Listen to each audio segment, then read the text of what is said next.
Hello दोस्तों, एक बार फिर से आप सभी लोगों का हमारे यूट्यूब चैनल पर स्वागत है।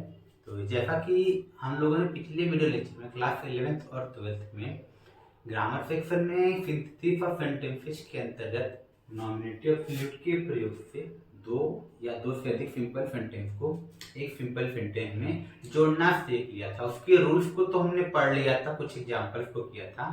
आज हम लोग उसी रूल से रिलेटेड एक्सरसाइज को यहाँ पर करेंगे। यहाँ पर मैंने कुछ क्वेश्चन लिए हुए हैं, यहाँ पर हमको यूज करना है नॉमिनेटिव फ्लूइड का। तो चलिए बिना समय गवाए हम लोग इस एक्सरसाइज को करना प्रारंभ करते हैं। तो ये देखो, यहाँ पर हमारे पास पहला सेंटेंस है, my father arrived I am very pleased. यहाँ पर देखेंगे नॉमिनेटिव फ्लूइड क्या कहता था, कब प्रयोग करते थे कि जब दिए गए वाक्यों के सब्जेक्ट डिफर हो। तो यहाँ पर देखिए पहले वाक्य का सब्जेक्ट क्या हो गया है, माय फादर, और अगले वाक्य का सब्जेक्ट क्या हो गया है, आई।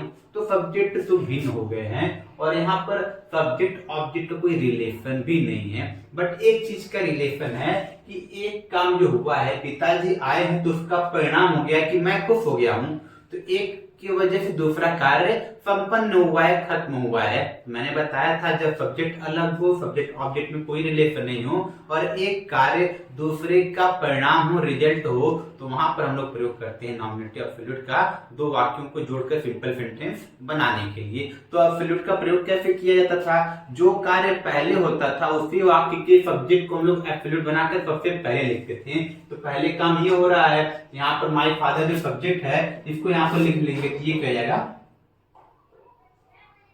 My father. अब ये जब अभी तक ये एब्सोल्यूट है या नहीं है, इसको डिटरमाइन करने के लिए हम लोग क्या करते थे, जो इसमें वर्ब होता था उसको पार्टिसिपल में बदल देते। तो यहाँ पर अराइव्ड है तो इसको किस में चेंज कर देंगे, हैविंग प्लस वर्ब की थर्ड फॉर्म में, वो हो जाएगा परफेक्ट पार्टिसिपल। तो ये क्या हो जाएगा, my father having arrived, having arrived. अब यहाँ पर देखिए पहले सेंटेंस में जितने भी वर्ड थे यहाँ पर हमने लिख लिया है, तब यहाँ पर लगा देंगे कॉमा, और कॉमा लगाने के बाद जो अगला सेंटेंस होता है उसमें कोई परिवर्तन नहीं करते हैं, उसको एज इट इज मतलब जैसे लिखा गया ठीक उसी तरह यहाँ पर लाकर लिख देंगे। तो ये हो जाएगा I am very pleased, I am very pleased. तो ये हो गया हमारा sentence, my father having arrived I am very pleased. तो आई होप आपको ये रूल्स की यूज पे ये सेंटेंस हमने कंबाइन किया है, ये समझ में आया होगा। तो let's move forward to the second question. Second question क्या कह रहा है, द वेदर वाज बैड, अर्थात मौसम खराब था, वी स्टेड इंडोर्स, हम अंदर रुके रहे, अर्थात हम लोग घरों के अंदर पड़े रहे, रुके रहे। तो देखिए यहाँ पर सब्जेक्ट क्या है, पहले सेंटेंस का सब्जेक्ट है द वेदर और दूसरे सेंटेंस का सब्जेक्ट क्या है, वी है। दोनों भिन्न भिन्न बिल्कुल अलग है, डिफर हैं, और यहाँ पर सब्जेक्ट ऑब्जेक्ट का रिलेशन भी नहीं है। और जो सबसे ज्यादा इंपॉर्टेंट हम लोग देख रहे हैं, मौसम खराब है, उसकी वजह से हम लोग कहाँ पर है, घर के अंदर हैं। तो एक की वजह से दूसरा उसका परिणाम हो गया। यहाँ पर मौसम खराब होने की वजह से लोग घरों के अंदर हैं, तो ये काम इस वाक्य का परिणाम है। तो यहाँ पर लोग किसका प्रयोग करेंगे, यहाँ पर लोग प्रयोग करेंगे एब्सोल्यूट का। तो just like the first sentence, जैसे कि हमने यहाँ पर पहले सेंटेंस में जो काम पहले हुआ था उसके सब्जेक्ट को एब्सोल्यूट बनाया था, तो यहाँ भी पहले काम क्या होगा, मौसम खराब होने का, तो इसी के सब्जेक्ट को हम लोग बना लेंगे एब्सोल्यूट। तो यहाँ पर सब्जेक्ट क्या है, the weather, the weather, the weather. हमने इसको लिख लिया है, लेकिन यहाँ पर हम देख रहे हैं किसी मेन वर्ब का प्रयोग नहीं किया गया है। जैसे ऊपर के सेंटेंस में मेन वर्ब का प्रयोग किया गया था, तो हमने हैविंग प्लस वर्ब के थर्ड फॉर्म का प्रयोग कर लिया, अर्थात परफेक्ट पार्टिसिपल बना लिया। एक बात ध्यान दीजिए, जब भी main verb I active voice में सेंटेंस लिखा गया हो तो हमेशा उसको हैविंग प्लस वर्ब की थर्ड फॉर्म में चेंज कर देते हैं और एब्सोल्यूट के बगल में लिख देते हैं। लेकिन यहाँ पर तो मेन वर्ब आया ही नहीं है, बल्कि जो वाज है वो एज अ मेन वर्ब अर्थात लिंकिंग वर्ब की तरफ प्रयोग किया गया है। तो जब भी ऐसी सिचुएशन हो जहां पर is, am, are, was verb मुख्य क्रिया अर्थात लिंकिंग वर्ब की तरफ प्रयोग किए जाते हैं, तो उसी क्रियाओं को बदल दिया जाता है बीइंग में, जो उनका पार्टिसिपल फॉर्म होता है, प्रेजेंट पार्टिसिपल फॉर्म। तो हम लोग वाज को किस में चेंज कर देंगे, वाज को चेंज कर देंगे हम बीइंग में। अब बीइंग में बदलने के बाद वाच को तुमने चेंज कर दिया बीइंग में, इसके बाद बच्चा शब्द क्या है, बैड, तो इस बैड को यहाँ पर लिख दिया जाएगा। तो इस तरह से हमने जो पहला सेंटेंस था उसमें से उसके सब्जेक्ट को नॉमिनेटिव एब्सोल्यूट में बदलकर इस पूरे सेंटेंस को बदल दिया है पार्टिसिपल फ्रेज में। पार्टिसिपल फ्रेज बदलने के बाद जो अगला सेंटेंस होगा उसको एज इट इज यहाँ पर कॉपी कर लिया जाएगा, अर्थात यहाँ पर उसको लिख लिया जाएगा। तो ये क्या आ जाएगा, वी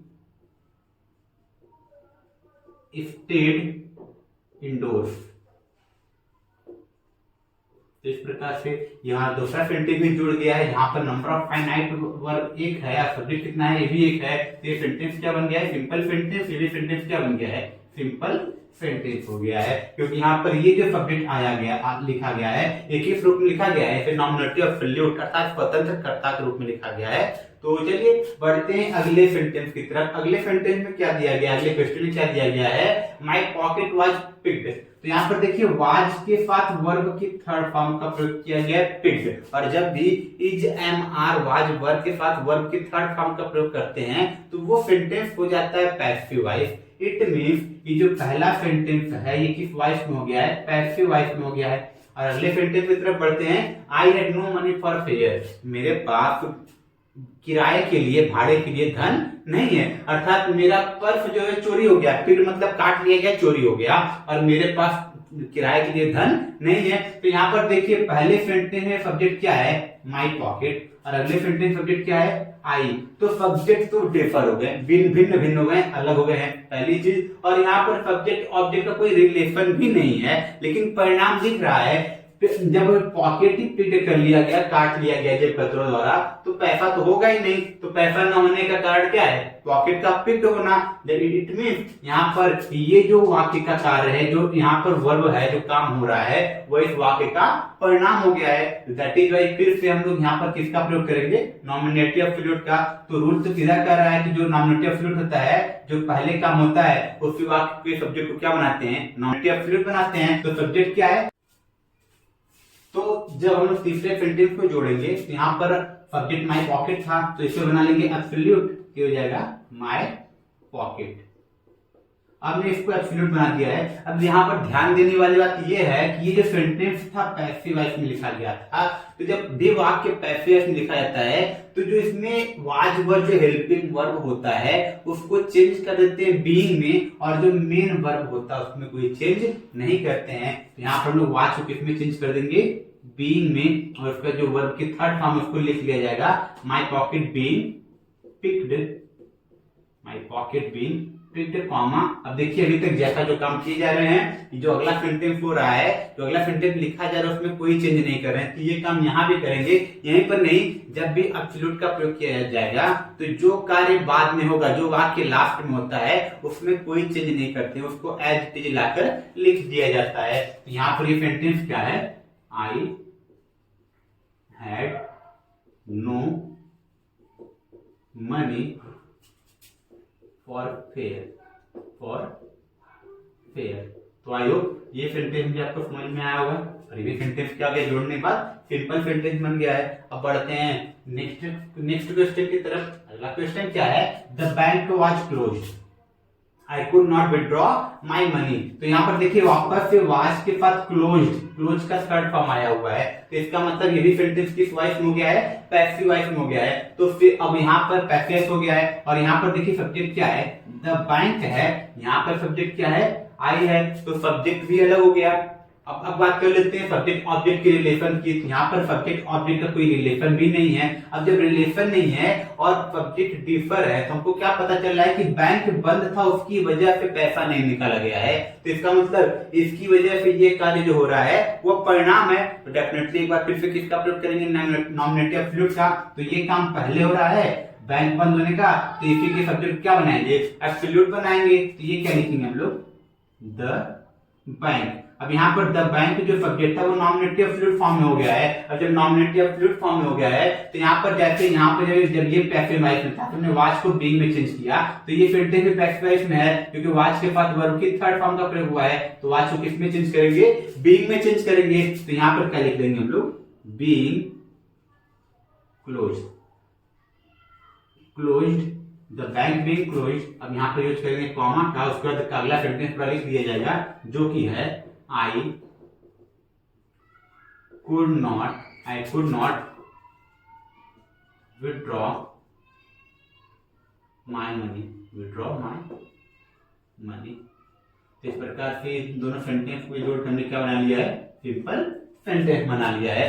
तो let's move forward to the next question which is the teacher entered into the class. अगला सेंटेंस क्या कर रहा है कि the teacher entered into the class, अध्यापक ने कमरे में प्रवेश किया, द स्टूडेंट्स स्टूड अप, बच्चे खड़े हो गए। तो देखिए सब्जेक्ट क्या है, पहले सेंटेंस का द टीचर और अगले सेंटेंस का द स्टूडेंट, तो अर्थात सब्जेक्ट जो है वो तो अलग हो गए और कोई रिलेशन सब्जेक्ट ऑब्जेक्ट का है नहीं। जब सब्जेक्ट ऑब्जेक्ट का कोई रिलेशन नहीं है, सब्जेक्ट भी अलग है, लेकिन एक चीज का रिलेशन दिख रहा है कि अध्यापक के एंटर करने पर ही बच्चे खड़े हुए हैं, अर्थात इस वाक्य का परिणाम अगला वाक्य है, अर्थात जो क्रिया हो रही है इस क्रिया का परिणाम में इस वाक्य में हुई क्रिया है। तो जब ऐसा कोई कंडीशन फॉलो होता है तो किसका प्रयोग करते हैं, तो वहां प्रयोग करते हैं नॉमिनेटिव एब्सोल्यूट का। किसको नॉमिनेटिव एब्सोल्यूट में चेंज करेंगे, जो कार्य पहले होगा, तो पहले काम क्या हो रहा है, टीचर के एंटर करने का, तो यहाँ पर जो सब्जेक्ट द टीचर, इसको चेंज कर देंगे नॉमिनेटिव एब्सोल्यूट में, ये हो जाएगा द टीचर। अब यहाँ पर वर्ब की सेकेंड फॉर्म है, तो इसको चेंज कर देंगे हैविंग के साथ वर्ब की थर्ड फॉर्म में।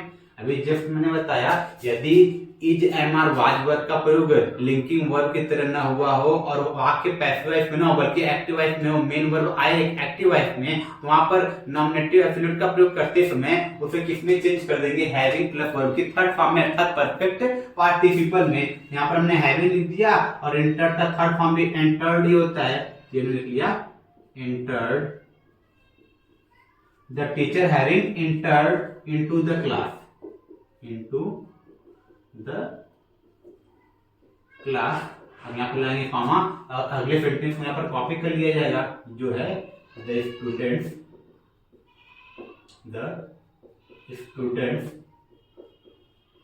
Stood up. इस प्रकार से हमने इन दोनों सेंटेंस को जोड़कर क्या बना लिया है, सिंपल सेंटेंस बना लिया है। तो आई होप आपको अभी तक के सारे नियम समझ में आएंगे जो जिनका प्रयोग करके मैंने इन वाक्यों को जोड़ा है। तो बच रहे हैं हमारे दो क्वेश्चन, इन दो क्वेश्चन को मैं आपके लिए छोड़ रहा हूँ। कमेंट बॉक्स में आप इन सेंटेंसेस को जोड़कर मुझे बताइए, वहां पर मैं बताऊंगा कि ये सेंटेंस गलत है या सही, तो कमेंट जरूर कीजिए। इसी के साथ आज के वीडियो लेक्चर को समाप्त कर रहे हैं, मिलते हैं अगले वीडियो में कुछ नए रूल्स के साथ, तब तक के लिए ta-ta bye bye, thank you.